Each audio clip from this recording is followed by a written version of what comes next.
Terima kasih, selamat sore. Pada kesempatan ini saya kembali lagi di channel YouTube Pelesar Sejahat untuk membahas buku kajian seminar masalah sosial tentang perjalanan sosial dan masalah kepercayaan. Jadi buku ini berasal dari negara Rusia, tetapi lebih daripada itu juga sebelum itu saya akan memperkenalkan nama saya Sufnat Topo, mahasiswa program studi sosiologi Fakultas Ilmu Sosial dan Politik Universitas Nusa Cendana Kupang.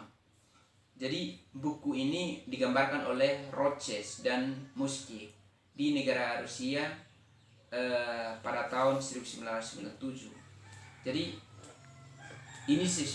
buku ini menjadi suatu adegan masalah yang terjadi antara perpecahan atau suatu perspektif yang menyambang antara negara Rusia dan Swedia pada tahun itu. Jadi seperti ceramah yang disampaikan oleh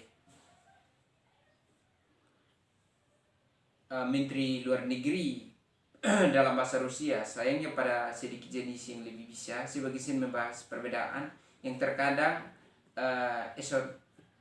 membahas esotentrisme dan ekosentrisme. Jadi dari kedua negara ini membahas suatu melalui badan ombudsman atau parlemen ombudsman yang mereka membahas ekosentrisme dan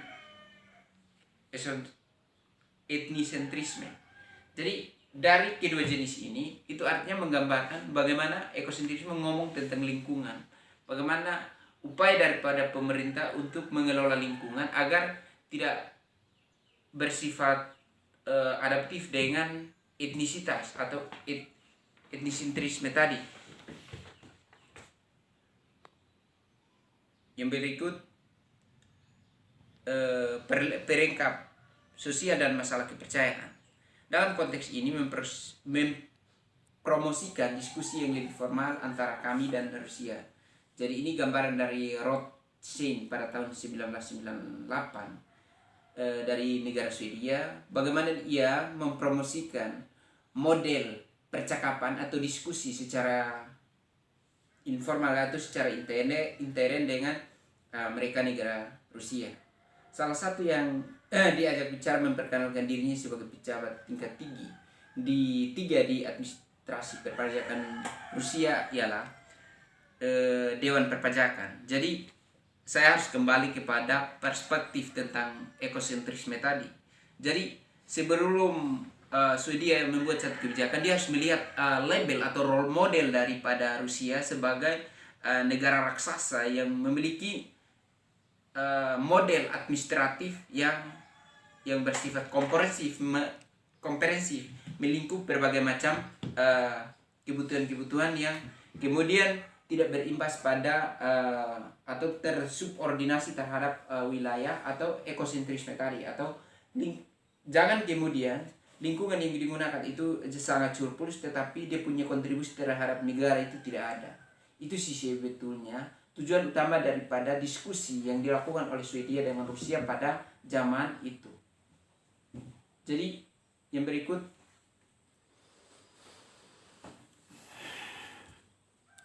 dari perpajakan yang ada, administratif yang paling mendesak adalah menggugat lebih besar dari 24% dari total pajak yang harus dibayar dari Rusia, baik dari warga negara menurut SPT atau daftar atau model kita di Indonesia daftar penduduk tetap.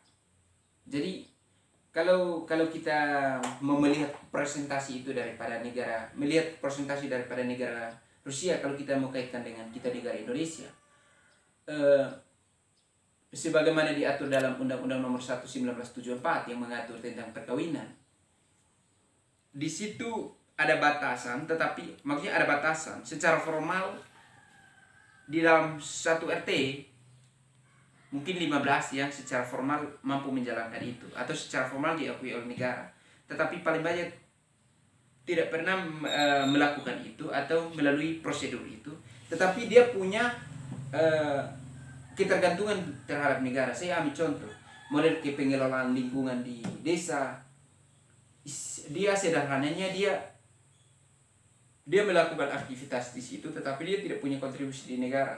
Nah, Indonesia untuk persoalan ini tidak pernah tahu sebagai, atau Indonesia tidak pernah menganggap itu sebagai suatu hal yang serius sebetulnya.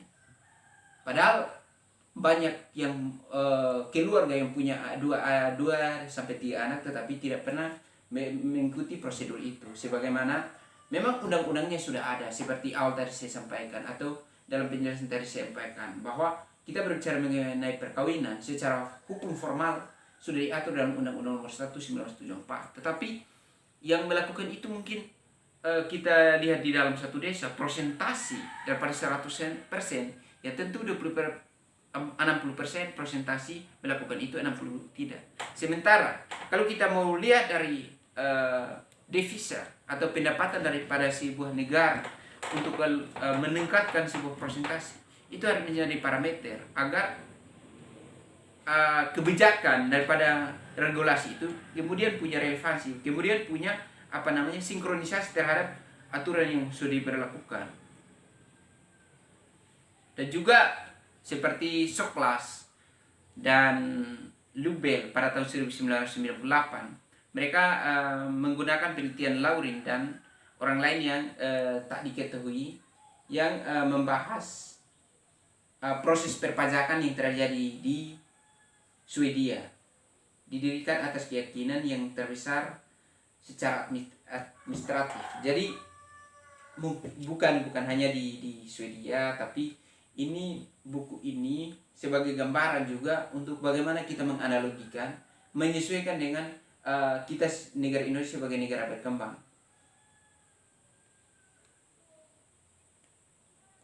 Jadi jangankan kita berbicara mengenai perpajakan, kita ambil contoh tentang soal kontribusi daerah sebagai suatu peluang untuk retribusi. Contoh di dalam undang-undang LLAJ yang diturunannya menjadi peraturan pemerintah. Contoh di NTT PP nomor 18 tahun 2010 yang mengatur tentang retribusi angkutan umum terhadap tiap daerah. Nah, itu sudah diatur. Tetapi bagaimana upaya daripada pihak LLAJ untuk mengatur itu agar menyederhanakan itu, agar semua para pengguna jalan atau semua pelaku aktivitas jalan lalu lintas angkutan umum itu harus punya kontribusi secara merata, agar tujuan daripada peraturan pemerintah itu terrealisasi dan ada sinkronisasi antara pengguna jalan dengan pendapatan daerah.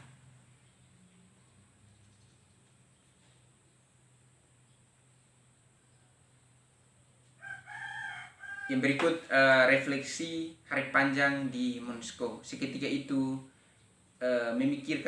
Moskow memikirkan bahwa akan segera menyadari tanpa rasa malu ilmu sosial dapat memberikan jawaban yang paling tepat untuk diandalkan untuk menyelesaikan berbagai masalah sosial, bahkan lebih sedikit yang berguna dalam praktik. Jadi seperti dalam kontemplasi, atau bagaimana rasa kontemplasi dari mana Moskow tentang bagaimana kehadiran ilmu sosial sebagai jalan keluar untuk memberikan kontribusi demi menyelesaikan persoalan-persoalan yang ada dalam negara, itu jauh lebih bermanfaat, sehingga Moskow menganggap itu sebagai suatu hal yang positif, sehingga ia berani membuat itu dalam sebuah riset. Yang berikut, bagaimana kita bisa mengakar kecurigaan untuk tim-tim percaya satu sama lain dengan loyal kebaikan bersama. Jadi saya harus kembali pada contoh tadi, antara pemerintah loyal, antara pihak LLAJ dengan para pengguna jalan itu harus loyal. Artinya setiap peraturan pemerintah baru yang dijalankan sebelumnya harus melakukan yang namanya edukasi, harus sosialisasikan, agar jangan menjadi hal yang sifatnya kontradiktif antara mereka pihak LLAJ sebagai alat negara dan juga para pengguna sebagai wong cilik atau masyarakat. Nah, kadang pemerintah daerah tidak pernah memperhatikan itu sebagai suatu masalah yang serius, sehingga melalui buku ini saya berkontribusi agar ini dijadikan sebagai suatu referensi yang sangat fundamental, sehingga merubah perspektif atau pandangan yang bersifat duniawi. Mungkin itu yang bisa dapat saya sampaikan pada kesempatan untuk buat video kali ini. Kurang lebihnya saya mohon maaf. Atas perhatian saya ucapkan terima kasih. Selamat